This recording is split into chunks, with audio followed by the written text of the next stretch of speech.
어쨌든 회사 생활을 하면서 이런 부분들은 내가 좀 잘 안 맞는구나. 특히 조직 생활을 하면서 남들과 함께 어울려 일을 해야 한다거나 특히 디자인 하시는 분들 같은 경우에는 자신의 작업물을 계속 이제 윗 상사에게 컨펌을 받아야 한다든지 아니면 본인의 취향이나 본인이 강하다고 생각한 어떤 부분을 살려서 자신만의 디자인을 한다기보다는 대중적인 취향에 맞춰야 하는 부분들이 많으셨을 것 같아요.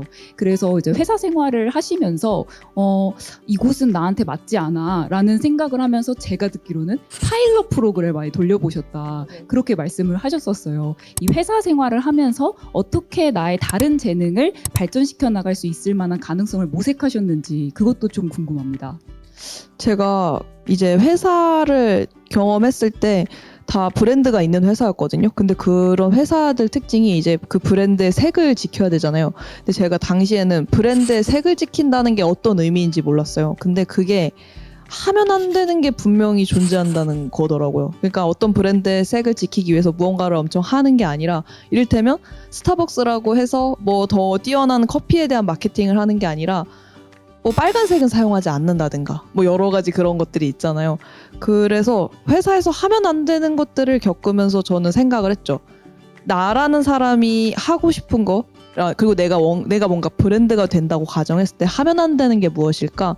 그러다 보니까 뭔가 힌트를 많이 얻게 되는 거예요. 그래서 어떤 저라는 브랜드를 실험을 해보고 싶었거든요. 그래서 운영을 한 게 그런 파일럿 프로그램인데 다 이제 조촐하게 종영을 했거든요. 그게 뭐가 있냐면 최근에 옛날에 썼던 글을 발견을 했는데 그 글 중에 이런 게 있는 거예요. 취향이 다양한 당신이 시도해보면 좋을 것들. 근데 그 안에 벅스 뮤직 PD도 있었고요. 음악을 좋아한다면 뮤직 PD를 지원해라. 그러면 2달 동안, 아니다. 2달이 아니라 매달 음악을 공짜로 들을 수 있다.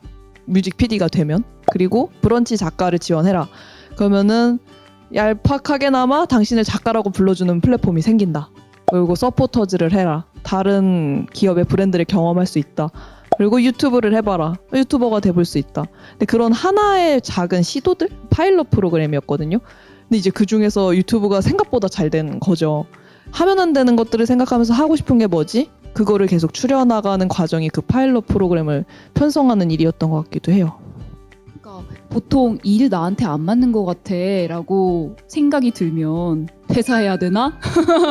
이런 약간 극단적인 결심들 우리가 굉장히 쉽게 하잖아요. 근데 이 퇴사를 하게 되는 계기에 뭐 직장 상사와의 관계도 있을 것이고 동료들과의 관계도 있을 것이고 실은 일 자체가 힘든 것도 있겠지만 관계 때문에 너무 쉽게 일을 놓아버리는 경우들도 종종 있는 것 같아요. 근데 제가 이현님 커리어 패스를 보면서 되게 인상적이었던 거는 어쨌든 하나의 일을 놓지 않고 나의 남는 시간을 최대한 쪼개서 다양한 가능성에 베팅을 해봤다라는 거였거든요. 근데 그 중에 하나가 유튜브였던 거죠. 오랫동안 한 1년 반 정도인가요? 유튜브랑 투잡을 하셨어요. 그 시간 동안 유튜브가 굉장히 크게 성장을 하기도 했고요. 그래서 많은 분들이 어떻게 투잡을 하셨나요? 그것도 대기업 그렇게 업무량이 많은 회사를 다니면서 어떻게 시간 관리를 하셨나요? 이런 것들도 많이 물어보시는 것으로 알고 있거든요. 그래서 꾸준히 직장을 다니면서 유튜브를 할 수 있었던 어떤 원동력이랄지 이유랄지 이런 것들이 있을까요? 그 관계에서 생기는 트러블들이 있잖아요. 근데 저는 그게 너무 싫은 거예요. 약간 사무치게 싫은 거예요. 이를테면 회사에선 좀 이렇게 귀엽게 하라는 얘기를 많이 들었는데 전 제가 귀엽다고 생각을 하거든요. 근데 이제 회사에서 말하는 귀여움이란 건 그런 거죠. 이렇게 뭔가를 시켰을 때 하겠습니다. 약간 이런 건데 약간 그런 캐릭터는 아니었어요. 그냥 또 죽지 못하는 느낌을 할게요 이러니까 걔가 귀엽지 않았던 거죠. 근데 저는 일을 잘하면 되지 내가 왜 굳이 귀여워야 하나, 이제 귀여움 같은 거를 강요하지 않는 곳에 가고 싶다. 그곳은 저희 집밖에 없는 거예요. 그렇다면 유감이니까 퇴사를 해야겠다. 퇴사를 하기엔 유튜브가 아무리 이제 구독자가 있고 조회수가 나와도 수익이 안정적이진 않은 거죠. 그래서 병행을 해야겠다고 생각을 했는데 그 병행할 때 사실 힘들다라는 생각 안 했어요. 회사를 다녀서 도리어 다행이다. 유튜브만 했으면 내가 나의 창작을 얼마나 착취했을까 그런 생각이 드는 거예요. 창작 같은 게 돈을 벌기 위해서 하는 행동은 아닐 수도 있거든요. 근데 그 창작에게 돈을 원하는 순간 돈이 되는 창작만 할 것 같은 거예요. 흔히 말하는 어그로를 끄는 썸네일을 만든다든가. 그래서 저는 창작을 수호하고 싶어서 좀 그 창작이 어느 정도 자라날 때까지의 사이를 둔 거였고 그러려면 일을 하는 게 당연하다고 생각을 했어요. 그런 마음, 의미가 있어야 저는 지속을 할 수 있다고도 생각을 하거든요. 그런 게 있었고 제가 또 기억에 남는 게 그 김미경 대표님이 이런 얘기를 하시더라고요.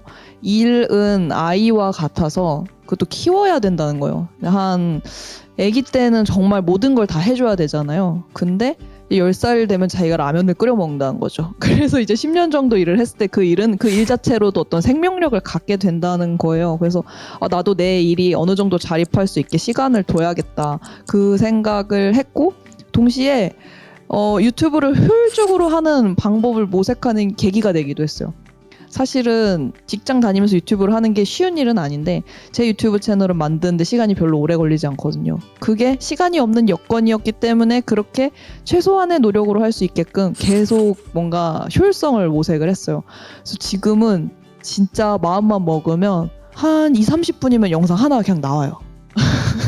세상에. 초고속이거든요. 그래서 그 시간들이 지금 전업 유튜버가 되어서도 많은 자산이 되는 것 같아요.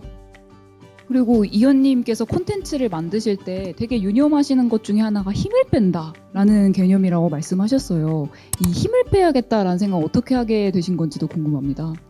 제가 그런 얘기 많이 하는데 느끼한 창작물을 별로 안 좋아하거든요. 근데 느끼하다는 게 어떤 거냐면 너무 많이 이제 진지하거나 좀 부담스러운 느낌?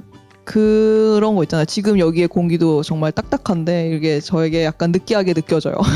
이런 것들. 그러면은 여기서 어떻게 편안하게 하고 힘을 빼는가. 제 창작물은 제가 다 어느 정도는 크게 컨트롤할 수 있잖아요. 그래서 저는 그런 자유로움 때문에 우리가 창작을 한다고 생각을 하거든요. 그래서 저는 창작에서만큼은 어떤 답답한 느낌? 그런 게 없었으면 좋겠다. 그렇다면 힘은 어떻게 빼는가? 힘을 빼려면 아이러니하게도 힘을 줘봐야 뺄 수 있는 것 같아요. 확실하게 좁아야 뺄 줄도 알게 된다. 줘봐야 지쳐가지고 빠지거든요. 풀파워로 살아봐야 이거 아니다. 이렇게 해도 안 된다. 적당히 하자 하는 순간 좀 잘 돼요. 근데 약간 바로 적당히 해봐야지 하는 순간은 그 지점을 모르거든요. 근데 한번 가본 사람이 그 지점을 아는 것 같아요. 이거 뜨겁네? 이 정도가 좋아. 그래서 저도 그런 뜨거운 청춘을 보냈는데 그러다 보니까 지쳐서 적당히 하자. 하다 보니까 힘이 또 빠졌던 것 같기도 해요.